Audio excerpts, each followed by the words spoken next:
विराट कोहली का दिल्ली की टीम छोड़कर अचानक घर लौट जाना कई सवाल खड़े करता है। क्या विराट कोहली पूरे टूर्नामेंट से बाहर हो चुके हैं? क्या यह फैसला पूरी तरह निजी है या फिर इसके पीछे बीसीसीआई की कोई सोची समझी रणनीति छिपी है? विराट कोहली का घरेलू क्रिकेट में उतरना अपने आप में एक बड़ी खबर थी। आमतौर पर भारतीय टीम के सीनियर खिलाड़ी विजय हजारे जैसे टूर्नामेंट में कम ही नजर आते हैं, लेकिन इस बार विराट का खेलना कई मायनों में खास था। दिल्ली की टीम के लिए विराट कोहली की मौजूदगी सिर्फ रन बनाने तक सीमित नहीं थी। उनका अनुभव, उनकी प्रोफेशनल सोच और उनका मैदान पर रहना टीम के मनोबल को नई मजबूती दे रहा था। 2 मैच 208 रन, ये आंकड़े अपने आप में बहुत कुछ कह जाते हैं। विराट कोहली ने विजय हजारे ट्रॉफी में दिल्ली के लिए कुल 2 मुकाबले खेले और दोनों में अपनी क्लास साबित की। आंध्र प्रदेश के खिलाफ उन्होंने 131 रनों की शानदार पारी खेली। यह पारी सिर्फ बड़े स्कोर की नहीं थी, बल्कि धैर्य, सही शॉट चयन और मैच को अंत तक ले जाने की कला की मिसाल थी। इस पारी में साफ दिखा कि विराट घरेलू क्रिकेट को भी उतनी ही गंभीरता से लेते हैं जितनी अंतरराष्ट्रीय मैचों में।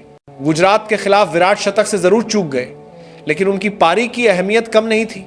दबाव की स्थिति में उन्होंने टीम को संभाला और रन रेट को नियंत्रण में रखा। इसी मुकाबले में उन्हें प्लेयर ऑफ द मैच का पुरस्कार भी मिला, जो उनके प्रभाव को दर्शाता है। 2 मैचों में 208 रन और औसत 104। किसी भी बल्लेबाज के लिए ये आंकड़े शानदार माने जाते हैं।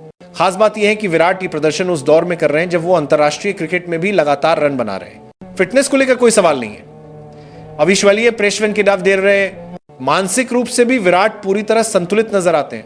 पिछले 6 वनडे मैचों में 6 बार 50 से ज्यादा का स्कोर, जिनमें 3 शतक शामिल हैं।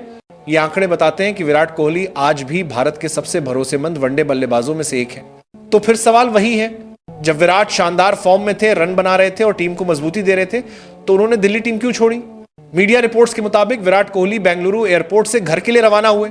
वो न्यू ईयर की छुट्टियां अपने परिवार के साथ बिताने गए हैं। यह फैसला पहले से तय कार्यक्रम का हिस्सा था, यानी ये कोई अचानक लिया गया भावनात्मक कदम नहीं, बल्कि एक प्लान किया हुआ ब्रेक माना जा रहा है। क्या विराट कोहली पूरे टूर्नामेंट से बाहर हो गए हैं? नहीं। मौजूदा जानकारी के अनुसार विराट अगले 3 मुकाबलों में दिल्ली के लिए उपलब्ध नहीं रहेंगे। हालांकि संभावना है कि वो एक और मैच खेल सकते हैं। इसका मतलब साफ है कि विराट ने टूर्नामेंट को पूरी तरह अलविदा नहीं कहा, बल्कि अपने शेड्यूल के हिसाब से खेल चुना है। विराट कोहली कई बार साफ कर चुके हैं कि उनके लिए परिवार सबसे ऊपर है। लंबे समय तक बायो बबल, इंटरनेशनल टूर और क्रिकेट के दबाव के बीच न्यू ईयर जैसे मौके पर परिवार के साथ समय बिताना मानसिक रूप से खुद को तरोताजा करने जैसा होता है। एक प्रोफेशनल खिलाड़ी के लिए यह ब्रेक आगे की चुनौतियों के लिए जरूरी माना जाता है। अब सवाल उठता है, क्या इसमें बीसीसीआई की कोई भूमिका है? अब तक किसी आधिकारिक बयान में बीसीसीआई की सीधी दखल की पुष्टि नहीं हुई है, लेकिन कुछ अहम बातें जरूर हैं। बीसीसीआई लंबे समय से सीनियर खिलाड़ियों के वर्कलोड को लेकर सतर्क रही है। विराट जैसे खिलाड़ी के लिए हर घरेलू मैच खेलना जरूरी नहीं समझा जाता। न्यूजीलैंड के खिलाफ आने वाली वनडे सीरीज को देखते हुए विराट को तरोताजा रखना टीम मैनेजमेंट की प्राथमिकता हो सकती है। हालांकि यह सब फिलहाल अनुमान ही है।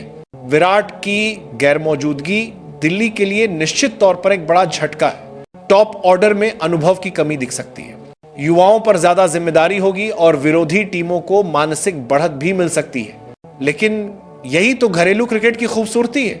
यही युवा खिलाड़ियों को खुद को साबित करने का मौका मिलता है। विराट कोहली का यह छोटा सा घरेलू सफर कई अहम सबक छोड़ जाता है। बड़े खिलाड़ी भी घरेलू क्रिकेट को गंभीरता से लेते हैं। सफलता के लिए धैर्य, फिटनेस और संतुलन सबसे जरूरी है। अब नजरें न्यूजीलैंड के खिलाफ होने वाली वनडे सीरीज पर टिकी हैं। विराट कोहली जिस फॉर्म में है, उससे उम्मीदें अपने आप बढ़ जाती हैं। विजय हजारे ट्रॉफी में दिल्ली की टीम से विराट का अलग होना किसी विवाद या समस्या का संकेत नहीं है। यह एक सोचा समझा, संतुलित और प्रोफेशनल फैसला नजर आता है। 2 मैचों में विराट ने यह साबित कर दिया कि वो घरेलू क्रिकेट से दूर नहीं भागते। और अब देखना दिलचस्प होगा कि अगर वो एक और मुकाबला खेलते हैं तो क्या फिर से कोई बड़ी पारी देखने को मिलती है और अंतरराष्ट्रीय स्तर पर वो इस लय को कैसे आगे बढ़ाते हैं।